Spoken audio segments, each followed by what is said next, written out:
What's up, my precious little pack, and welcome back to VEGA Conflict. I'm gonna go over the Doomsday prize list. I'm gonna give it a review. I'm gonna say what I think about all the weapons. I already took a peek at the energy weapon, and wow, you'll see what I mean in a minute, and I'll explain it. We also have access to the first campaign now. I'll go over that shortly after the Doomsday. I may actually start the campaign and see how difficult it is to say whether Kixeye gauged it right or not, because they said the campaign is meant for mid-levels to catch up. Well, from what I've been seeing in the forums so far, people are saying it's far too difficult and you require top-tier tech just to be able to fight the targets in here.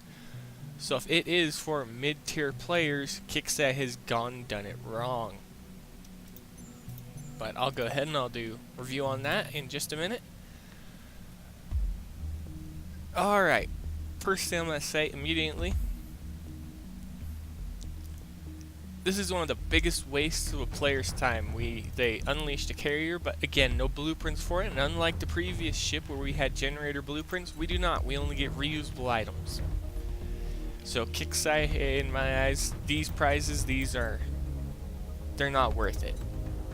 They should have made blueprint items for each of these and then done an improved version if they're going to do this. I know everything's all about making money, but this is just a little bit too far in terms of how many reusable items everybody has. Not only are you limiting their fittings, but just for one carrier with a light fitting, you're going to need 1,500,000 for that, 2,500,000 for that. You're going to need right off the bat 4 million just to unlock the carrier and a fitting for it. On top of that, and it's mainly using its weapons, we at least have the shells. The Xeno shells. They do have the blueprints, so that's fine. But everything else being reusable is a problem. Kixeye really needs to get feedback on the player base because this is what kills their game. Now, that's all I'm going to say on that. Let's go ahead and let's... Prize recommendations, there's only 7 things, so add everything to the list, and then go level 1 to level 2. We can get 3 of those, 24 of these, 24 of these, so we can get 4 carriers worth of weapons, but we can only get 3 carriers worth of generators. That's a little bit messed up if you ask me, but as for these shells, we can get as many as we want. There's nothing else to review or recommend in here because it's such a small prize list. On to the campaign, we have the Forsaken campaign. Investigate and repel a new alien threat. Just have to complete it in a short time frame. Well, Kixeye, you've screwed up very, very horribly because the required ships to be able to fight unknown aliens have to be over 12 hours of repair time. Everybody knows that Reaper fleets are very, very dangerous. Unless you're offering repair time tokens of 4 or 8 hours in this, mid-levels are not going to be able to do this because you do not know how to balance the game. You always focus on balancing it for the high-tier players, which is a mistake. But let's go ahead and let's see what happens when I start it. Alright. Select the fleet.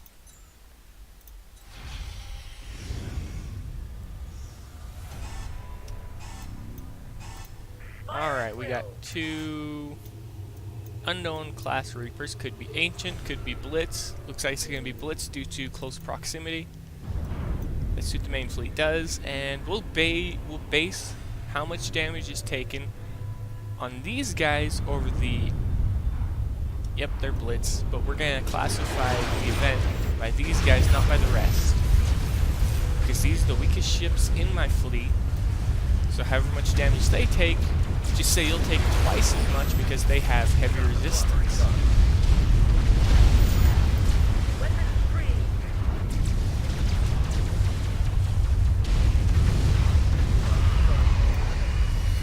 Okay, this was just a fluke.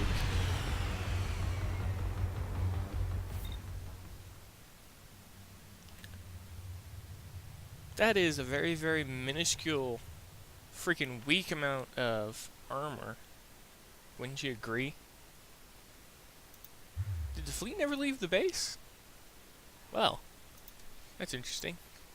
It never left the base. 3 minutes, but it was all on a bastion, so you can't say it was worth it because you'd have to double the repair time. You'd also have to gauge the amount of damage you'd be able to do instead of take. Let's go ahead and let's do the next one.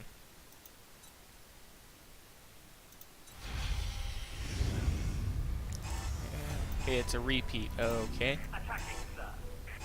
Do they get more difficult, or are they just a repeat until you step up to the next engagement? But there's 3 encounters per fight, and each time you have to rerun the campaign 3 times. You have to go through it 4 times to collect all the prizes, and the prizes are blueprint pieces and time tokens for the ships that you're unlocking, as well as reusable items and other things like that. Now, you can replay these campaigns, from what I understand, for the same prices. You can pick them up again and again.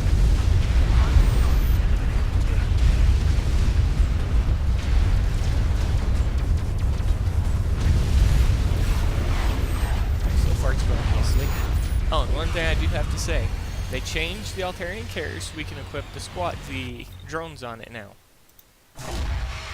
Repair completed.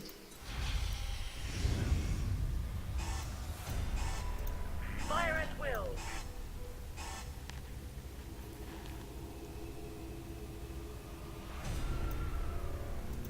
Weapons free. Alright, this may be doable with decently fitted revelations, heavily armored over shielding with light shielding, and just go for as much damage as you can. So most likely use impulse beams without range increases, and go for as much freaking damage on the ships as you can. Actually, no, that wouldn't work because I'm doing about 4 times the amount of damage you guys would be doing with just one of these ships. So you're going to need at least tier 4.5 cruisers or battleships. You're going to have to go for an all-out energy weapon fitting to target these ones.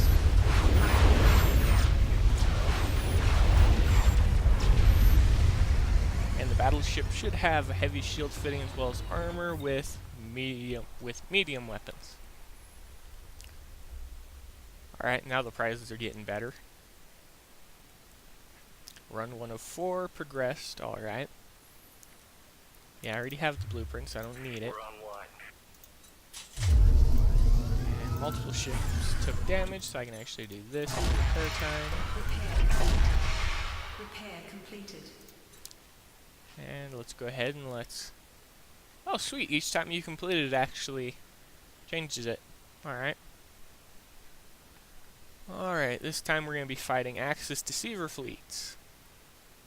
Punisher cruisers. Fleet recommendation. Ha, that's funny. It wants you to have tier 6, which is the Axis, the Xeno division, just to fight the Axis. Recommended Punisher cruisers. Okay, then. Let's go ahead and let's see what this is going to be like. We're engaging. What?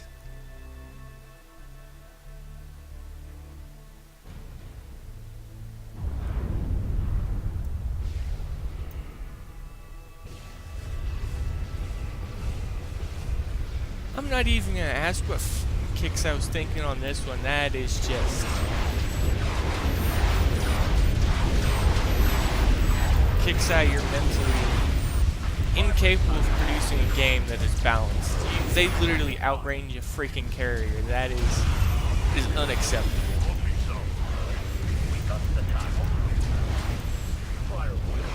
You said you wanted them to use Punisher cruisers for this. Unless those things are fully fitted with a heavy weapons fitting, they're not going to be able to fight these. First off, we can all assume that's plasma, and you're recommending Punisher cruisers against plasma weapons? That's a no-no, Kixeye. That's a big no-no.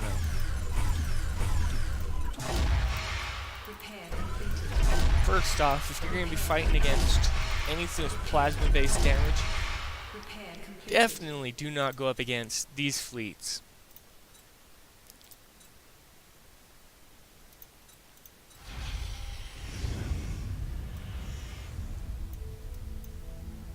Really? Really? Have a target. Corvette. Corvette.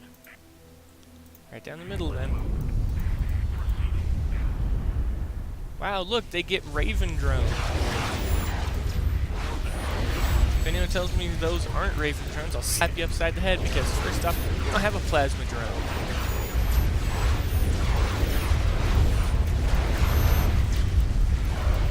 Army target wiped out.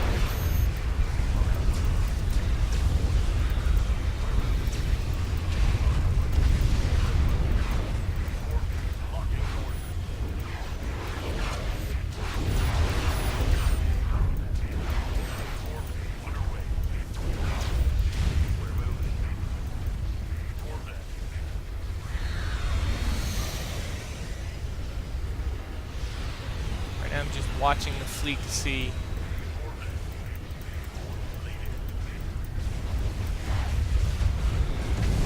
So far they've been doing light damage, but you have to remember most of my ships have plasma resistance. All of you that use the ships they recommend won't. Orders. Okay, Kixai, you're gonna have to do another pass on the campaigns. First it was a bug that wouldn't let people join the fight, now Repair completed. mid-tier players. I can only think of a few mid/high level players that have the tech you want them to use. Standing ready. Orders. And second, recommending Punisher cruisers against plasma damage, that's just a disgusting move. Let's continue forging on.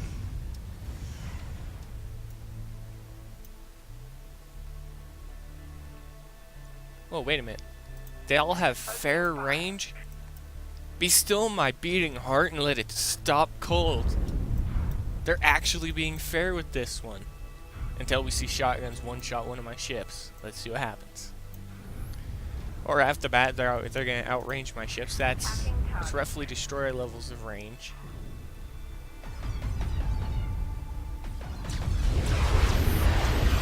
Oh, this one's going to hurt. This one's going to hurt bad. Those aren't going down with that fight. I got the primary target.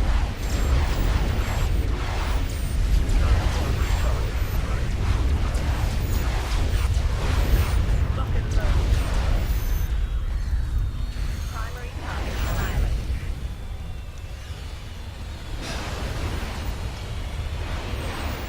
Alright. First off, you introduced yet another way to earn the same blueprints where you have strikes. So there's... you want lower levels to be able to catch up than mid-tier players. Lower levels don't even have a chance of doing this. Orders. Okay, let me think of all the changes that should happen. Awaiting orders. 1. Remove and stop doing plasma damage on everything, and definitely don't give ships ranges that outclass a carrier by about 2 times. Second, if you actually take the time to listen to player feedback and balance the campaign for the mid-player targeted players, you're going to realize a lot of them don't have the recommended tech. Why? Because your strikes are garbage. Now, I can tell you this, it's not going to, if you think that a low-tier player can become a mid-tier player in 1 month, I'm going to have to cut your legs off and show you, from our perspective, way down here, because your heads are up in the freaking clouds somewhere, what it's like. Completed. First off, I know mid-tier players, and they have mixed fleets. They don't have full fleets. They have mixed fleets. Taking the offensive. Those fleets are not indestructible, and they're definitely not capable of blocking plasma damage. Get your recommendations for your targets correct, please. Other than that, thus far, the campaign has been well, and since you don't have to leave your base, there's no chance of a player jumping your fleet right after you finish a fight. So that's one upside to this, you at least don't have to leave your base. You do, however, have to have some pretty strong tech just to do this. Actually, at most, you probably need Covenant cruisers, but Covenant cruisers and some infernal weapons should do it.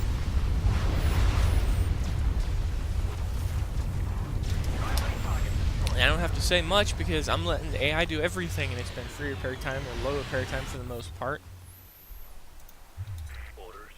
That's not one coin. That's free repair. Repair completed. Also, while you're doing this, you're actually earning tokens.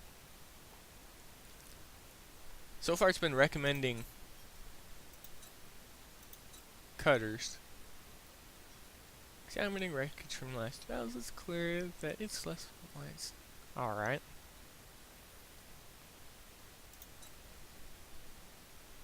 This one gives you 4 hours to complete, and it has 5 missions to go through. It will give you Pulse Cannon 2 blueprint. So this is a good way of at least picking up all the blueprints that any of higher levels missed. I actually don't think I have Pulse Cannon 2. Nope, I have Pulse Cannon 2. Never mind. Well, that was the beginning half of the campaign. I'm going to complete the rest of it off camera, and I'll make another video for it later. But once again, let's go over the Doomsday price list. I actually can say this now. Recommendations. The Sovereign Carrier. Just because of how powerful it is. At least one of its on-guard overdrives. And this is something I forgot to mention. I already looked at the overdrive, but look at this. When it is active, it counters all of this. Oh, and they don't give support fields like we thought. This is the support field. It increases the fleet shield defense. It also increases their damage, increases their weapon speed, things like that. So these are truly carriers built for fighting. They're not built to increase movement speed, but that means we got a problem. They're not made for increasing movement speed. That means that ships that already outclass us will move faster than us by a multiple of 2 or 3.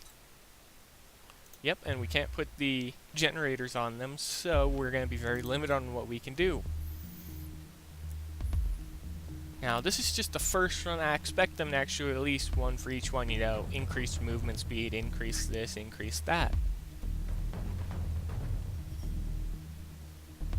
Activating support field to gain offensive and defensive bonuses.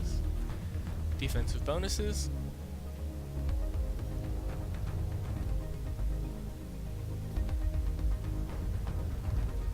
Alright, this is the bonus for the carrier itself. It gains counter chain, counter pierce. It has no recharge delay on shields, so it's constantly recharging, and it increases its own shields by 10%. On top of everything else from what I can understand from that. Support range is 11,000 meters, alright. Increases the shields of everything else by 5%, increases damage by 100% against shields, and increases weapon speed by 50%. I can see Tyrant fleets using this. I can see Tyrant fleets dominating with this because their missiles would hit faster, and the smaller projectiles that launch from the missiles would even be able to hit faster moving ships that can typically outmaneuver them. Second, Cyclotron Beam, with its 8,000 meter range, means that it can outrange a destroyer. Even with top level weapons, no destroyer has yet to go over 8,000 meters that I'm aware of. This means that this little weapon on the carrier can outrange the vast majority of destroyers, and every weapon has 600 damage per second, and it's a beam weapon. It's not going to miss. It's going to hit you. There's nothing you can do to stop it. And you only need 6 of them, so you're only going to use up about 2/3 of your total weight on weapons. And you're going to have 3,600 damage per second, but remember, it boosts like this, up to 50%, so you're going to be doing 900 damage per second, so you're going to be doing 4,500 damage per second over the course of its damage output increase. Now, I don't know what specials or anything we can fit on the ship hull, but first I have to say, it's got 3 special slots. We can actually do a lot with it. Second, we know it's a tank, and my first thing that I think of this, remember when I described an assault carrier? Ugh, I'm tired still. I got very little sleep. But remember when I described an assault carrier a couple months back? This is what I was thinking of an assault carrier. Long range, energy weaponry, heavy armor, heavy shielding. It's just meant to fight. This is exactly what I wanted to see from it. Now, I don't know what fitting I'm going to put on mine to begin with, but first off I have to unlock it. But I think I've babbled on long enough. We took a look at the campaigns. I recommended stuff for Doomsday. We took a look at the prizes. So I'm going to go ahead and end the video here. If you guys actually have any other recommendations or anything like that for the prizes, feel free to say so below. But as always, everybody, I'll see you later.